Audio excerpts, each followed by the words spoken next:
Abagore cyangwa abakobwa ni abantu badapfa kwitanga mu buryo bworoshye. Buriya umugore yitanga kubera urukundo cyangwa se icyizere yakugiriye. Uyu munsi ngiye kubabwira bimwe mu bintu umugore cyangwa se umukobwa akorera umusore cyangwa se umugabo akunda gusa. Nyamuneka nuzo kumva twemeranya uze guca hasi muri comment umugore uti Iva ino video rwose nanjye turo twemeranya cyane. Uyu munsi ngiye kubwira bimwe mu bintu umugore cyangwa se umukobwa akorera umuntu akunda gusa, akorera umuntu ashaka gusa. Reka mbanze nkubaze akabazo gato cyane uri buze kunsubiza uca hasi muri comment. Ese ku ruhande rwawe uba wumva ari ikihe kintu gishobora gutuma utandukana n'umuntu mukundana cyangwa se utandukana n'umukunzi wawe? Ngiye ku ruhande rwanjye ni ukunca inyuma gusa. Igihe umuntu yanciye inyuma rwose ntabwo nakigera mubabari. Mbere yo ko nkubwira ikintu cyamire gikomeye cyane umugore cyangwa se umukobwa akora umuntu akunda gusa cyangwa se umuntu ashaka gusa, reka mbanze nkubwire ibintu bishobora gutuma umugore cyangwa se umukobwa ahitamo gukunda nawe cyangwa se muri makeya afata umwanzuro wo kugukunda. Ikintu cyamire gishobora gutuma umukobwa gukunda ndetse kandi akemera kubana nawe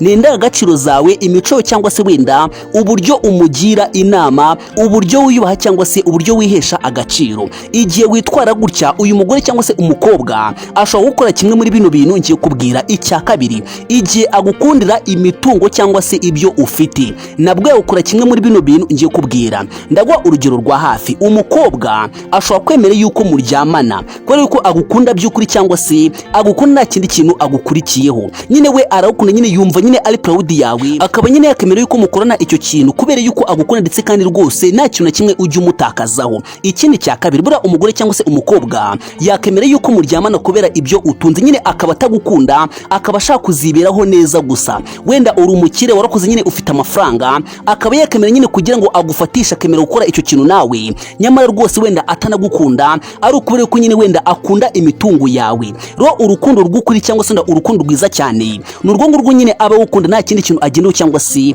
akunze indangagaciro zawe cyangwa se imyitwarire yawe. Ikintu cya mbere gikomeye cyane buri mugore wese cyangwa se buri mukobwa wese akorera umuntu akunda gusa, akora umuntu ashaka gusa, ni ukuryamana nawe cyangwa se kuryamana nawe. Buriya buri mugore wese cyangwa se buri mukobwa wese ntabwo ashobora kuryamana nawe atagukunda. Nabwo ngo umugore cyangwa se umukobwa ashobora gukundira ibintu bibiri, ashobora gukundira indangagaciro zawe, uburyo umugira inama cyangwa se akaba ari proud yawe gusa. Rero yakemera kuryamana nawe kubera yuko nyine agukundira icyo kintu. Ikindi cya kabiri, ashobora kuryamana nawe kubera yuko agutagetinzeho kugira ngo muzabane nyine bitewe n'ibintu ufite cyangwa se n'uburyo wamaze kwiyubaka. Nyine ufite amafaranga, nyine arumva kwishima, nyine arumva ashaka kubaho mu buzima bwiza, nabwo rwose yakemera kugukora icyo kintu kubera nyine yuko agukundira ibyo bintu ufite. Ese nawe kano kantu mvuze urakemera? Niba ukemera kandi reka kuri no video. Icya kabiri, uze guhita ukora subscribe, ubundi uze guca hasi muri comment uze gusiga igitekerezo cyawe. Ese bino bintu byose navuze turemeranya cyangwa se turahuza neza cyane? Niba duhuza nuze guterwa ipfunwe nyine no gusiga igitekerezo cyawe. Ikintu cya kabiri gikomeye cyane umugore cyangwa se umukobwa akorana n'umuntu akunda gusa cyangwa se akorera umuntu ashaka cyane mu buzima bwiwe ni ugusomana nawe. Aka kantu kumve neza cyane. Buriya umugore cyangwa se umukobwa ntabwo ashobora kwemera yuko musomana cyangwa se ntabwo yaguhereza nyine kisi, nyamara rwose mudakundana by'ukuri cyangwa se nyine muri make atakwizera cyangwa se atagufitiye icyizere. Iyo agukunda by'ukuri nibwo yakemera yuko icyo gikorwa hagati yawe nawe kibaho. Umugore utagushaka, umugore utagukunda, umugore ukubeshya cyangwa se umukobwa ukubeshya ntabwo yakemera yuko rwose muhuza iminwa na gatoya. Ikintu cya kabiri gikomeye cyane umugore cyangwa se umukobwa akora umuntu akunda gusa cyangwa se umuntu ashaka cyane mu buzima bwiwe ni ukugufasha cyangwa se kuba yaguhereza ubufasha. Ndagwa urugero rwa hafi, nubona umukobwa mukundana ashobora gufata amafaranga yiwe akayaguhereza nta kintu wamukoreye, nta kintu gitoya wigeze ukora. Uyu mukobwa azaba gukunda nubwo mwamudakundana,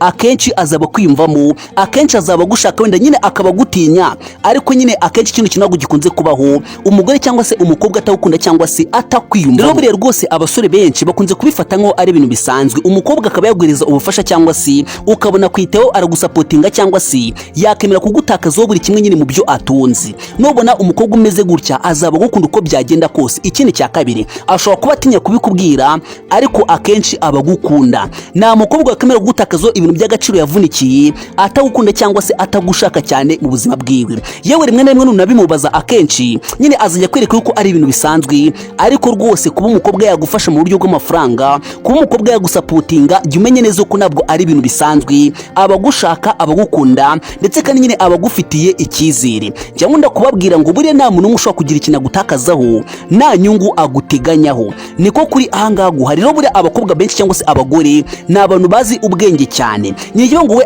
nyine agutakazaho ikintu kiwi, hari ikindi kintu runaka nyine aguteganyeho cyangwa se agushaka nyine mu buryo buzamugirira umumaro. Ese kano kantu turemeranya? Kandi like ubundi tukora subscribe uze gusiga igitekerezo cyawe. Ese koko bino bintu ndiho ndavuga nibyo cyangwa nabwo ari byo? Ikindi kintu gikomeye cyane umugore cyangwa se umukobwa akorera umuntu akunda gusa, akorera umuntu ashaka gusa, ni ukwemera kubana nawe. Kano kantu kumve neza cyane. Buri umukobwa mushobora guteretana, umukobwa mushobora gukundana ariko ugasanga atakemera kubana nawe, cyangwa se igihe cyose nyine umupropoje akaba atakemera nyine kuba nyine yakubera umugore. So kugira ngo umugore cyangwa se umukobwa yemere kubana nawe akenshi abagukunda. Mwibutse neza yuko nakubwiye yuko umukobwa cyangwa se umugore yagukunda ibintu bibiri. Icyambere ni ndangagaciro zawe cyangwa se ibyo utunzi, nyine ibyo wavunikiye. Niba uri umusirimu nyine birashobora kuzatuma nyine ugira urukundo rutari urwanya. Mbere ko dukomereza ku kindi kintu kambanze ngobaze akandi kabazo gato cyane. Ese koko abantu b'abakire cyangwa se abantu basirimutse ntabwo babona urukundo rwanyarwo cyangwa barabeshya? Ikibazo cya mbere nakubajije ngo ese ni ikihe kintu gishobora gutuma utandukana n'umuntu mukundana aka kanya? Icya kabiri kirabaza ngo ese koko abantu b'abakire cyangwa se abantu bafite amafaranga ntabwo babona urukundo rwanyarwo? Ngiye ku ruhande rwanjye abakire rwose babona urukundo rwanyarwo, ariko muri vizo turimo biragoye cyane. Abakobwa benshi nyine bagenda batagetinza imitungo, ugasanga nyine nyuma yaho batangiye kujuje cyangwa se ugasanga batangiye kurogereta. Iki ni kintu gikomeye cyane umugore cyangwa se umukobwa akorera umuntu akunda gusa, akora umuntu ashaka gusa. Nukuba yamuhereza liberté ku mubiri we cyangwa se muri makiya ku bice byiwe bigize umubiri wiwe. Ndagwa urugero rwa hafi. Buriya abakobwa benshi nubwo mwamukunda cyangwa se nubwo abagukunda, kugira ngo azakwisanzure nyine muri makeya, nyine akwisanzure nyine mwisanzurane, nyine abe yakomera kuba wakora ku bice byiwe by'umubiri. Nyamuneka icyo ngicyo ni ikintu umugore cyangwa se umukobwa akora umuntu akunda gusa cyangwa se akora umuntu ashaka cyane mu buzima bwiwe. Nyamuneka rwose itonde cyane. Niba uzi neza ko uri mu rukundo, wasanga uri mu rukundo ariko nyine rutari urwanyarwo, cyangwa se ugasanga umuntu nyine ariho akina n'amarangamutima yawe. Igihe cyose umuntu atagwereza liberté kuri body yiwe, nyine muri makeya ni wa mukobwa nyine mutatemberana, ni wa mukobwa nyine mutajyana, nyine ni wa mukobwa ushaka yuko urukundo rwanyu ruba private gusa. Akandi kantu ugomba kumenya, buriya abakobwa benshi cyangwa se abagore, ikindi kintu bashobora gukora umuntu bakunda gusa ni ugusohokana cyangwa se gutemberana cyangwa se kuba yagusura. Nubona umukobwa aje kugusura iwawe wibana uri umusore, akenshi uyu mukobwa azaba gukunda, azaba kugira icyizere. Ikindi cya kabiri azaba akwiyumvamo. Inama nakugira ikomeye cyane, nubona umwana w'umukobwa cyangwa se umugore runaka aje kugusura iwawe, ntuzakore ikosa ryo kuba nyine watakaza icyizere yakugiriye. Gutakaza icyizere nyine nta bundi buryo, ni ugushaka nyine kugaragaza ingeso zitari nziza, kandi wenda ari ubwa mbere aje kugusura. Rwose nyamuneka itonde cyane cyangwa se be careful. Ikindi kintu gikomeye cyane umukobwa cyangwa se umugore akora umuntu akunda gusa cyangwa se umuntu ashaka gusa, ni ukumutaho igihe cye. Uzitegereze neza, iyo umukobwa atagukunda kenshi uzasanga ari wowe uriho uravunika, ariko iyo umukobwa ukunda cyangwa se umugore akwiyumvamo, akenshi ubona ari kuvunika nyine abashaka yuko urukundo rwanyu ruzagumaho cyangwa se ruzahoraho. Ese nawe kano kantu urakemera? Niba twemeranye, nyamuneka ndakomeza kukwibutsa kanda subscribe hano kugira ngo tujye dukomeza kubana umunsi ku munsi. YouTube channel yacu yitwa Iva Lifestyle.